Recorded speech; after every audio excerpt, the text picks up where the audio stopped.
జనవరి 14వ తారీఖు బుధవారము ఏకాదశి భోగి పండుగ. చిన్న పిల్లలు ఉన్నటువంటి ప్రతి ఒక్కరూ కూడా ఈ వీడియోను సేవ్ చేసుకోండి, 10 మందికి షేర్ చేయండి. పండుగ రోజున నరనారాయణులు ఇద్దరూ కూడా బదరికావనము తపస్సు చేయడం ప్రారంభించారు.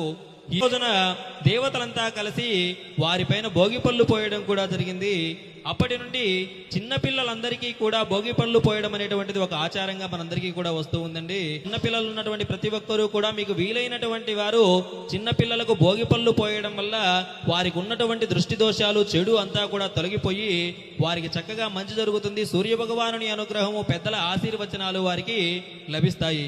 ఈ రోజున సాయంకాలం సూర్యాస్తమయానికి 1 గంట ముందు చక్కగా పిల్లలకు చెరుకు ముక్కలు, రేగుపళ్ళు, బంతిపూలు, చిల్లర నాణాలు వీటన్నింటినీ కలిపి చక్కగా వారి తలపైన పోయడం వల్ల వారికి నేను ముందు చెప్పిన విధంగా వారికి ఉన్నటువంటి చెడంతా కూడా తొలగిపోయి వారికి మంచి జరుగుతుంది. ఆ యొక్క సూర్య భగవానుని అనుగ్రహము, ఆ భగవాన్ విష్ణువు యొక్క అనుగ్రహం కూడా వారికి లభిస్తుంది. ఈ వీడియోను మీ బంధుమిత్రులందరికీ షేర్ చేయండి. దైవానుగ్రహం పేజీని ఎలా